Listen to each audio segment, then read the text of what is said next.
It's been over a year now, just over a year since the catastrophic crash of Terra Luna. And just before it crashed, like literally a month before that, it achieved all-time highs. And it was so popular. And the USDT stablecoin, the algorithmic stablecoin, was said to be challenging the USD. And a lot of people were moving their money from Tether and USDC to UST, and it seemed like the perfect thing. Every single crypto bro on YouTube was talking about how Terra Luna was going to $1,000 each. At this point, it was over $100. It was something like $120, I think it was at the time. Everybody was high and elated. Oh, there it is. All-time high, April 5 of 2020. That's a year ago. It was $119, so very, very close to $120. And since then, it's done a 100% crash to what it is now. It's got a bunch of zeros that you can't even see it displayed properly here. And now and again, you see these little stupid little pumps and dumps and stuff. And it's just a bit catastrophic now. Anyway, I got sidetracked there for a second. So basically, everybody was ready for it to moon. I know people personally that sold their cars, sold a lot of their possessions and bought Terra Luna because it was going to give them 10x, 100x. And this was all at the height of when we had already achieved all-time highs in the crypto industry and it was already coming down. People were advising you on YouTube. A lot of people were saying, oh, there's a blow off top coming and Bitcoin was going to 1 million and Terra Luna was going to 100,000 eventually. It's going to replace the dollar. It's going to flip Bitcoin. And everybody was so into it. Everybody was like, in this euphoric state, which happens, by the way, every time there's a pump like this. Every time in the bull markets, you get these blow off top mentality. Everyone is in the euphoric stage.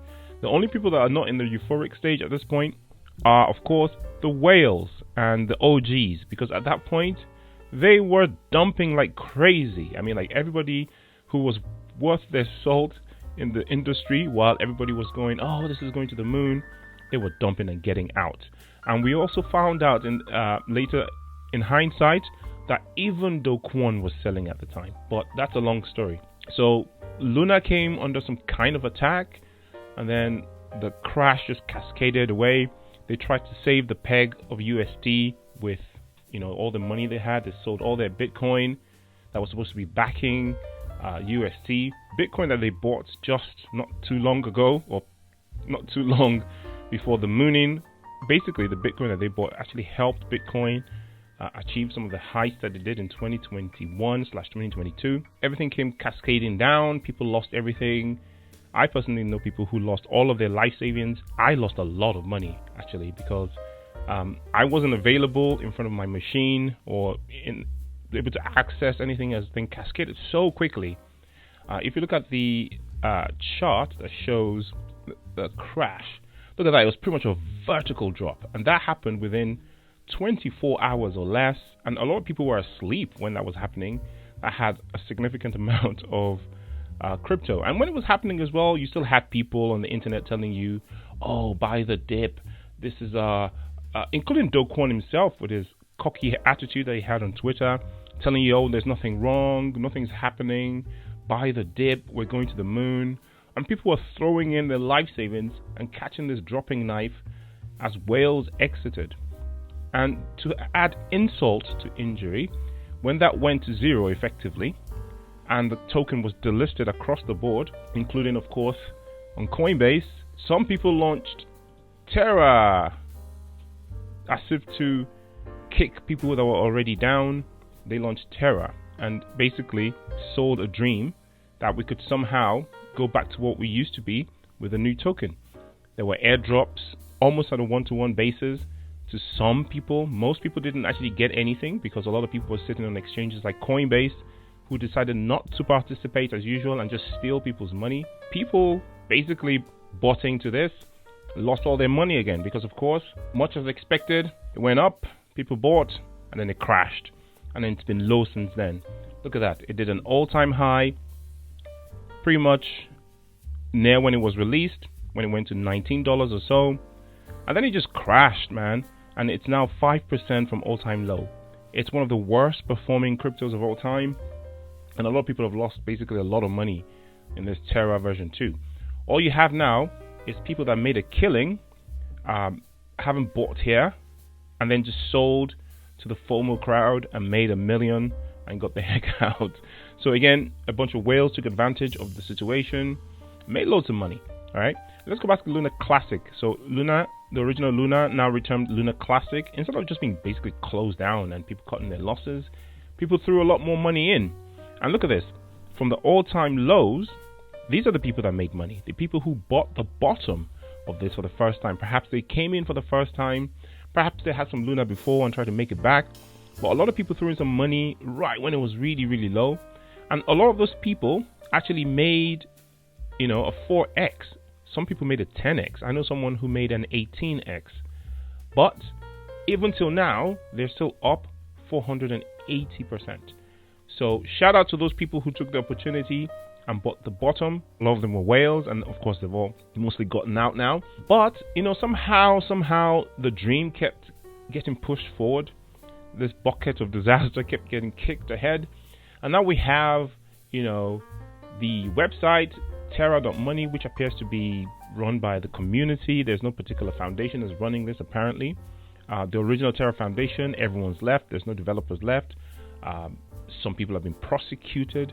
By the way, when it comes to prosecution, what the heck is happening with Do Kwon? We don't really know. One minute we hear that he's been arrested in Montenegro.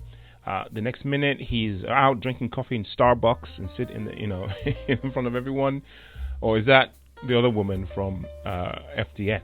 But there's a lot of weird sort of stories that we're not really sure what's going on. One minute he's donating to the Biden administration. The Democrats are getting paid, basically financed a lot of these politicians in America, which probably gives them a level of immunity. The same thing with this guy, by the way, Sam Bankman-Fried, who's basically just appears to have been an agent of the establishment. I mean, every day, as more and more news comes out about this guy, seems like there's more to it than we think. It's not just some irresponsible guy who basically just crashed the whole cryptoverse, but it seems to be well connected and well ingrained with the powers that be, and these powers that be aren't doing anything tangible that we can see to get justice. I mean, okay, the wheel of justice might be slow, but I don't know, man. There's a lot of leniency that's being shown to these guys that basically caused the catastrophic crash of basically people's investments, right? Now, if this were to have happened in legacy banks and stuff, you would know that more action might have been taken. Actually, I take that back. Things like this did happen in legacy banks, and the bankers basically just got bailed out because all of their friends are in government, and they basically just got paid, severance fees and golden handshakes, and everybody just basically left. And some of them are actually even back now, causing us more trouble in the banking sector. But again, it seems like there is a bar. If you're above that bar and you're in certain circles, then the wheels of justice are really, really slow when it turns to you. If you, on the other hand, don't have your KYC perfect, or you miss out something on one of your trades and it's whatever, you've signed into the wrong place using the wrong VPN, best believe that whatever the tax organization that you have in your country is going to come after you, and they're going to hit you with a hammer of justice, which will be swift and immediate. Anyway, what are my thoughts on Terra Classic? There's this thing as well where they're trying to burn it. To be honest, the price is so low now and the market cap is so high that to get Terra Luna back to even like 1 cent, it would be about 10 times the market cap of Bitcoin. That's absolutely ridiculous. There's so much of it that was printed and some of it that was diluted, trying to repeg UST, rather than just letting it crash. Now that it's completely worthless. Like if you can go in now with fresh money and make some gains, maybe a 5x or whatever, best case scenario. So if you're a new investor, it's a gamble that you can take. But if you're an old investor and you've lost tens of thousands, maybe even millions of dollars, I don't think any of that is coming back, to be honest with you. to get your money back, to get it to $1 even, it would be a monumental task, and Bitcoin itself would have to be at $1 million for you to have this sort of thing, and the whole world would have had to have adopted crypto. And to get it back to $100, I'll basically take all the money that we have on the planet at the moment. So it's a 0% from me, unfortunately. I'll see you in the next video.